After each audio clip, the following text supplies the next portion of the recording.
just at that moment, all the alarms go off. Beep, beep, beep, beep, beep. People come rushing in, code blue, ready to revive her. And just as they were ready, he just calmly waved his hand and everybody just stopped. And we all stood surrounding her bed as her life started to fade.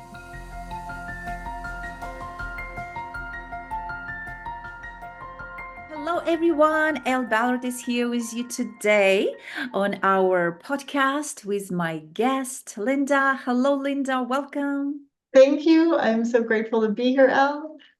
Thank you for taking the time. I'm excited for this conversation. I love to introduce my guests first. Linda has been featured in the Wall Street Journal as a best-selling author, international award-winning speaker, and neuroscience and mindset expert. She has presented at NASDAQ, Mexican Stock Exchange, the New York Academy of Medicine, the Mexican National Academy of Medicine, the Harvard Club of Boston, the New York City Bar Association, Walmart, and Carnegie Hall.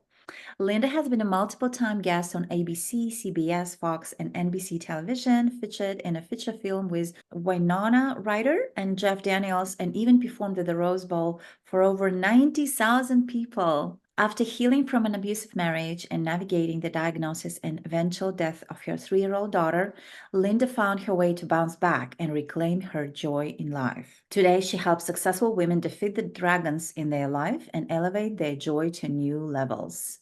Linda has studied brain and mind function for over 30 years, earning a psychobiology degree from UCLA, is a certified master life and executive coach, a master practitioner of NLP, master hypnotherapist, and a certified laughter yoga leader. I love that. Welcome, Linda. Oh, I'm so grateful to be here, Elle. I don't think I've seen your bio in this depth before, and so thank you for sharing that. It's really impressive. I didn't realize the yoga laughter. That is so interesting. I love that. But I also know from my own personal work with you that was wonderful as well. That we spent some time together, and so I want to ask, why did you choose this field? Going back to 2005, 2 days after Christmas, I was sitting in the pediatric intensive care unit with my daughter Jessica, and the head of pediatric intensive care came in on his day off because he should have been skiing, but he knew me because we'd been there quite often. And he looked at me and he said, "She's not going to make it." Mm. And I said, "What do you mean? What do I have to do? Does that mean I have to pull the plug?" Just at that moment, all the alarms go off. Beep, beep, beep, beep, beep. People come rushing in, code blue, ready to revive her. And just as they were ready, he just calmly waved his hand and everybody just stopped. And we all stood surrounding her bed as her life started to fade. And I picked up Jessica one last time and I could still feel that life in her just for a little while. And then it was gone. In that moment, I knew that I could stay sad for a very long time and no one would blame me. And I also knew that the joy that she brought into my life was something that needed to still be shared. And I've continued doing the work that I've done to raise money for spinal muscular atrophy, which is a condition she had. And we've now had 21 walks and continue to do that annually. And we've raised over $1.5 million to fund research. When she was alive, there were no treatments. And now there are 3 treatments available. And it's amazing to see the children who are able to run and jump and play that she wasn't able to do. And combining everything I've needed to go through with her, I also had to try to navigate the uncertainty and the unease with an abusive marriage. And it was that emotional work that needed to be done because every day it was like second guessed myself. I didn't believe in myself. And she and I finally figured out a way to escape that exactly 2 weeks before she died. And so that whole journey has brought me to the place of knowing that everyone has their own journey. Everyone's dealing with something, and helping them figure out what that is so that they can live in joy. And it doesn't, I don't mean the joy that's just like, oh, we'll just plaster on a smile and everything is fine and la la la. But that deep joy, that what I call true joy, that comes from the essence of everything. I mean, it underlies everything in our life, because we can have a good life and things are good, and we can have a great life, but there's that best life. And that best life is how we integrate every aspect of our life and living in alignment. And of course, and you probably know this as a business owner yourself, that that best life may change because as you evolve, then there's a new aspiration. It's like that old life doesn't fit anymore. And helping people get to that best life for them at that moment, and being able to evolve into that and grow. That's my passion. Take people on the journey that I have done and try to condense it so it doesn't have to take as long as it took me to get to that point. Oh, yeah, yeah. I don't think I know a better person of who can do this type of work just because of your personal experience like this. And I've never heard this story in the detail, and the way you described it, I almost started crying because I don't know how you even recover from something like that. Thank you for sharing that. And thank you for doing the work you do now, because I know that helps you fill your own cup as well, seeing, Yeah. that joy in other people.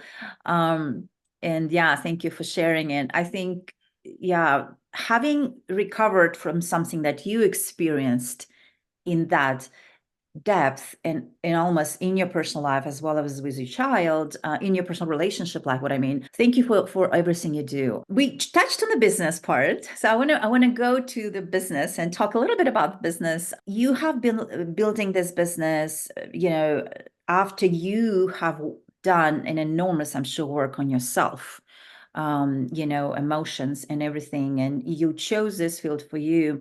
And now you started building a business as a woman. I can imagine there's so many probably lessons, right? As we build a business. And as you mentioned, with every new kind of level that we grow within the business, there are new challenges that come up, new lessons. What is some of the main lessons, or maybe one lesson that you would want to share with our audience today while building a business as a woman? The most important person, or the most important person in your business, is you. Yeah. And the most important skill is building your mindset.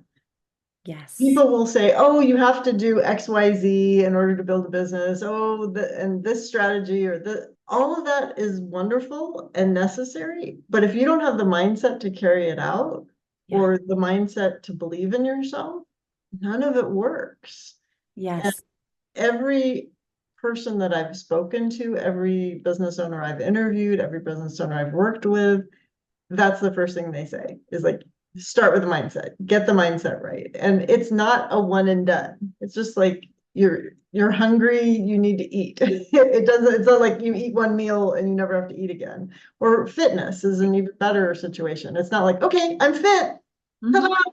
It's like, no, you got to keep working your body. You got to keep working your mind. And so that is an essential skill as a business owner, especially as a woman entrepreneur, because we're battling the societal norms by starting our own businesses. It's like, no, that's not, you're supposed to work for somebody, you're supposed to do this, and if you can work at all, and so all of that, you need to have the right mindset in order to do that. It's so important. It's what, 80% or 90% when they say, in business is all about, your mind and the way we think, because what we think we attract.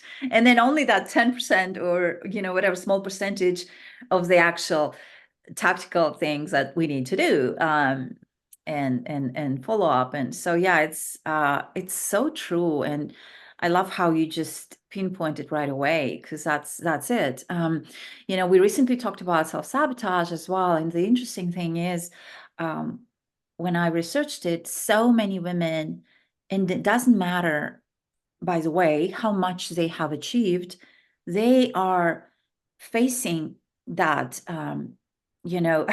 limiting belief, especially when they are ready to go another level or to grow more, or it's almost like the next step. And so there is another barrier, another limit that we need to overcome. It's just so interesting how that.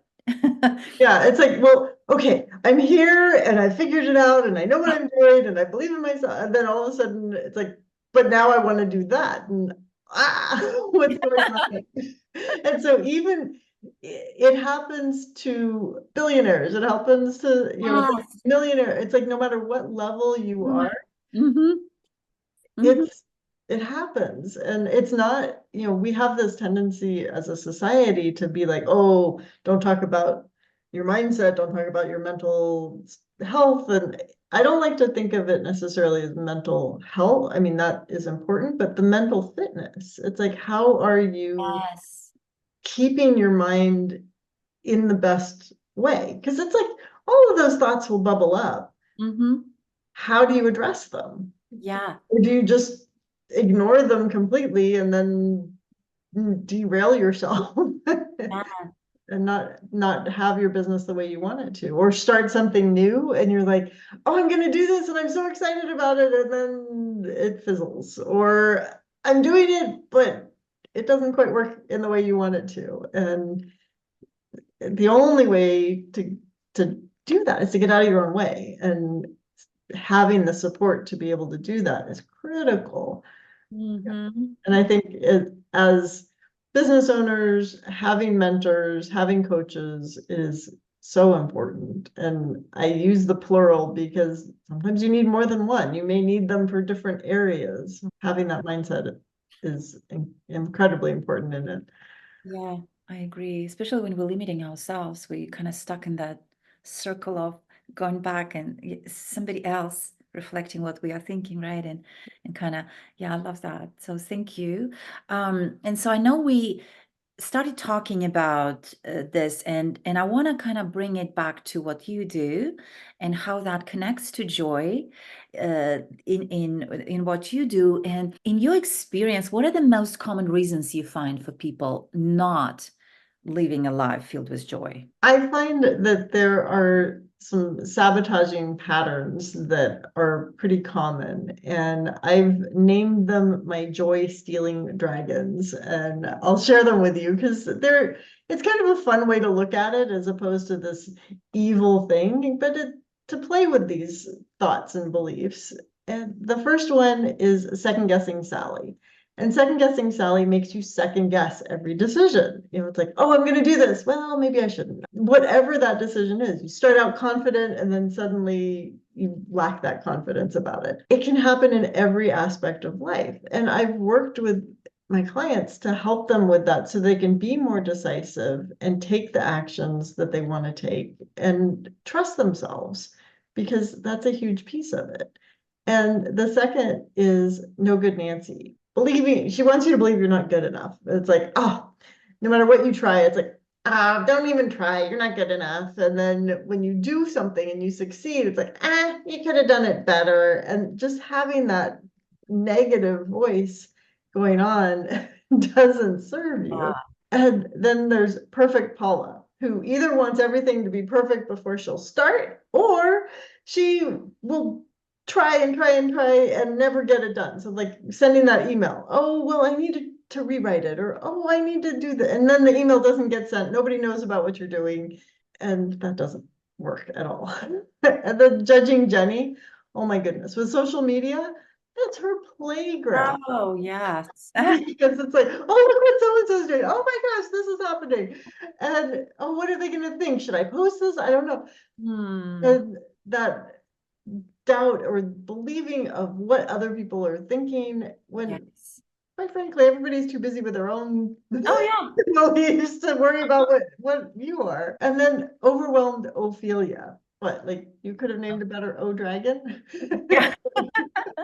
Overall, the Ophelia just wants you to keep your calendar packed, keep your to-do list a mile long, and keep you busy with everything as if that were a badge of honor. Like, oh, I'm so busy, I can't do that. I'm too busy, I can't do that. And that defeats you and drains you. And all of these dragons, if they're left to their own devices, will totally derail you. And I know these are all women's dragons names, and if any of them happen to be yours or anybody that's listening, it's not personal. It's only for alliteration purposes. Yeah. There are ways to address each of these dragons, and that's what I help people with. Beautiful. I love those. And I love how you pinpointed those. And I know each one of them. Funny. Many people do. And sometimes one of them is more active than another one. Yes. Yes, yes, yes. Yeah. Yeah, no, thank you for kind of listing them like that and bringing the light into that. And it's funny how we can be so creative too. Once we go, or once we hear the voice of one of them, I feel like sometimes we can be so creative into really creating a whole story about it. Right? It's just like imagination starts working and we're like, no, let's not, just don't go there. And the other part of it is it's so, unfortunately, it stops us in acting further, right? Because then we are living in that story. We are not believing we can do it. And then we mentally lessening number of actions we're doing, a number of steps that we need to be doing to actually get there. Thank you for sharing those.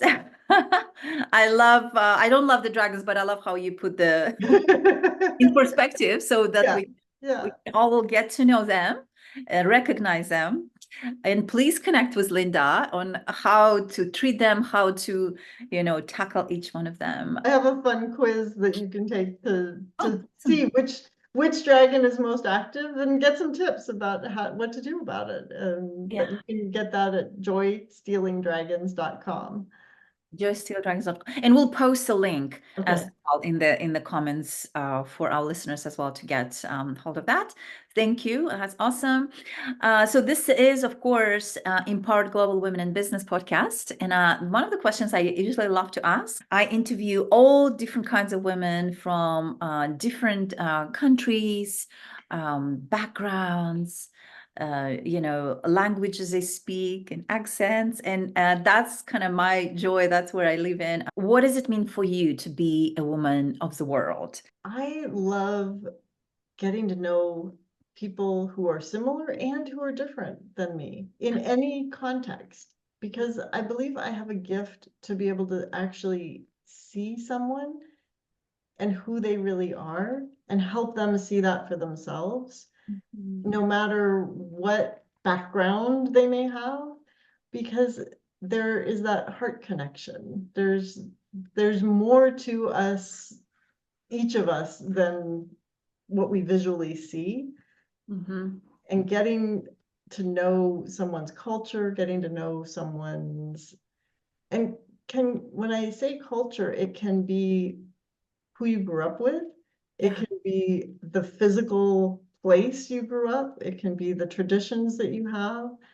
And just knowing who people are is fascinating to me. And that is something I've always loved. And I love traveling. I love I don't like going and staying in hotels and places. I like to actually be with the people of wherever I'm traveling and find the amazing foods that are that and connect, because I find the similarities that even though we may live across the globe, what is it that brings us together and how can we connect? And that I feel is part of how I'm a woman of the world. And I feel like things that I've gone through can be universal and there, clearly there are distinctions, and what is there that's similar?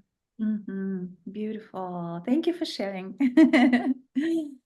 Well, I'm going to move into the final part of our conversation, which will be rapid fire questions. Okay, my first question is, Your favorite book name is? That I have so many favorite books. So I will talk about the most recent book that I finished, which is Atomic Habits, and is phenomenal. I need to revisit that book. Somebody else mentioned that the other day on podcast. Okay, beach or mountains? I'm gonna say beach because I really like water. Favorite international destination to visit? Might be a tough one. That is so. I was gonna say that's a tough one. I will say of the places that I have visited, the most fascinating was Pakistan. Oh, interesting. Never been. Awesome. Summer or winter? Summer. Okay, and the final question is things that you have discovered about yourself recently. Things that I've discovered. How much I really enjoy being with my friends and family. And that at least recently I haven't done enough of that, and how important it is. Yeah. Yeah. Oh, that's beautiful. That's beautiful. Thank you for playing. And again, our listeners, connect with Linda. She is beautiful. I'm thankful for her, for the work we've done together before as well. And we will post links on how to connect with Linda as well. And Linda, thank you so much for taking the time to chat. Thank you, and go out and have more joy. Yes, yay. Thank you. Bye.